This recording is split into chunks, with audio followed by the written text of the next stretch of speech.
एक छोटा सा प्रसंग याद आ रहा है। एक बार स्वामी विवेकानंद जी ने श्री रामकृष्ण परमहंस जी से कहा कि ठाकुर, मुझे भगवान को पाना है। कैसे होगी भगवान की प्राप्ति? ठाकुर ने कहा कि फिर अवसर होगा तो बताएंगे। तो स्वामी विवेकानंद जी पीछे पड़ गए, बोले ठाकुर आज आपको उपाय बताना ही पड़ेगा। कह दिया रामकृष्ण परमहंस जी ने, चलो मेरे साथ, पीछे पीछे आओ। और द्रुत गति से तेज चाल में चलते हुए द्रुत गति से चले जा रहे हैं। कहां जाना है कोई पता नहीं, कोई ठिकाना नहीं, कुछ तय नहीं, चले जा रहे हैं सीधे। पीछे पीछे विवेकानंद जी।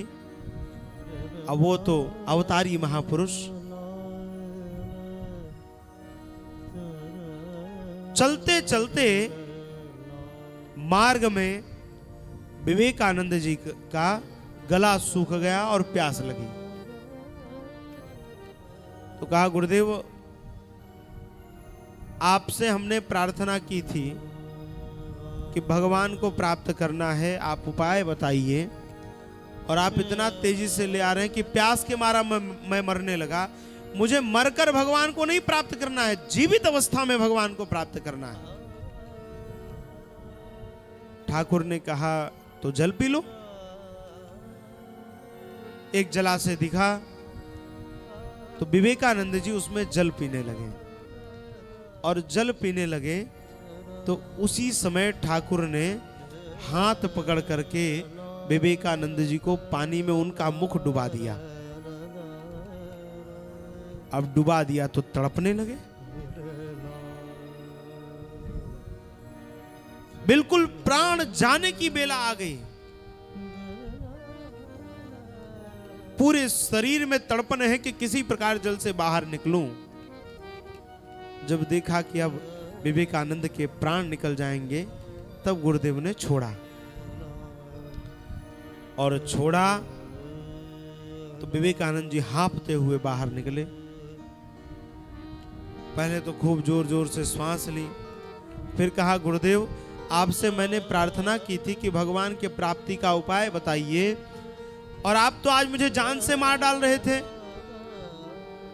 तब ठाकुर ने कहा कि विवेकानंद, यह तुम्हारे प्रश्न का उत्तर था। यह कैसा उत्तर? क्या किसी को मारने से भगवान मिलते हैं?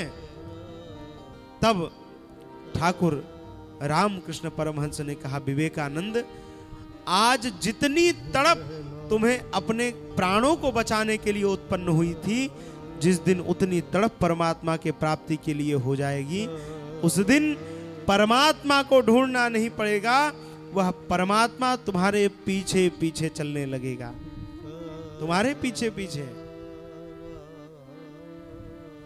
कबीरा मन निर्मल भया जैसे गंगा नीर, पीछे पीछे हरि फिरे कहत कबीर कबीर। मन निर्मल हो जाए, मन पवित्र हो जाए और निष्काम भाव से भगवान के प्राप्ति का यत्न करने लगे तो भगवान प्राप्त हो जाएंगे। लेकिन यह मन निर्मल कब होगा? यह मन भगवान के उदार चरित्रों को, भागवत की कथा को सुनने से होगा।